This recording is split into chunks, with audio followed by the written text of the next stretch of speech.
Hello friends, I'm Pastor Pitts Evans, and I want to share a glory story with you today. Glory stories are modern day accounts of signs, wonders, miracles, angelic encounters, and so forth. The way we got the name glory stories is from a quote of a man named Arthur Burke that I heard speak some years ago. He said, "Slaves to religion will mock you, but the sons of God will revel in your glory stories." And so we're believing that the sons of God are tuning in to hear the glory stories of what the Lord is doing in our generation. The first one that I want to talk to you about today is involving an angelic encounter. One of the most common things in the Bible that we see is in ways that the Lord interacts with mankind is through angelic encounters. It's much more common than most people realize in both the Old and New Testament. Sometimes it happens personally, visibly. Sometimes it happens in the form of a vision. It can also happen in the form of a dream. All of these are biblical paradigms for angelic encounters.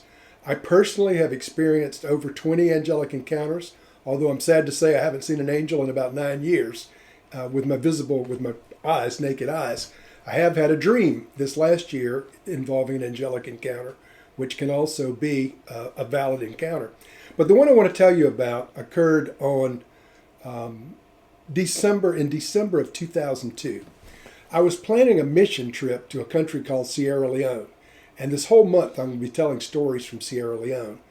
But before I went for the first time, the Lord spoke to me and said, "Go to the main sanctuary and pray for 3 hours." And so in December of 2002, before the trip, the mission trip, I go to the sanctuary, I pray for 3 hours, which was not unusual. At the end of 3 hours, I was kneeling in a holy position of expectation, and nothing happened. So I kind of rocked back on my heels, and I was thinking, well, maybe I was just supposed to pray, and maybe God did something special. I don't know. But as I was sitting there thinking about, my expectation as opposed to what I was experiencing, suddenly an angel stepped through the back wall of the main sanctuary at our church area. And he was an angel unlike any I'd ever seen in person or in pictures.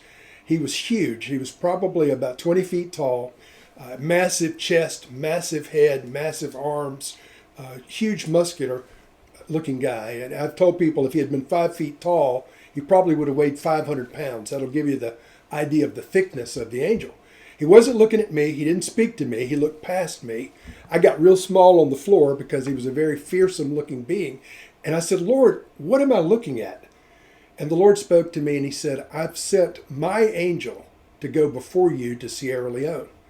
And with that, the angel stepped back through the wall and he was gone. And I was kind of in a little pile on the floor, as you can well imagine, thinking, what does this mean?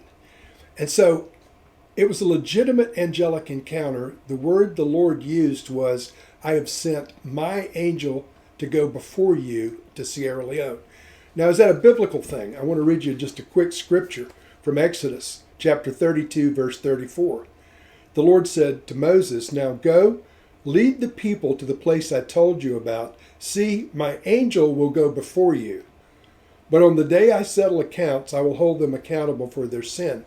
And so this angelic visitation that I experienced involved what the Lord said was his angel. I don't know that that was the same one that interacted with Moses and the children of Israel. Of course, all the angels are God's messengers, so it may have not been this specific one, I don't know. But this angel was unlike any I'd ever seen. The experience was tangible, it was visible. My open eyes saw him step through the back wall. And if indeed this was the Lord's angel, and if indeed I had an angelic encounter, and if indeed this angel was going to go before me to Sierra Leone, something extraordinary was about to happen in the nation of Sierra Leone. And so I don't want to leave you with a cliffhanger completely, but next week I'll tell you the story of the trip to Sierra Leone.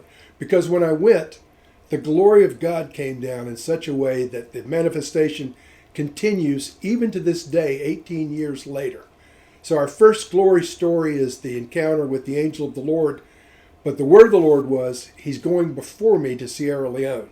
Next week, we'll talk about what happened. Thank you.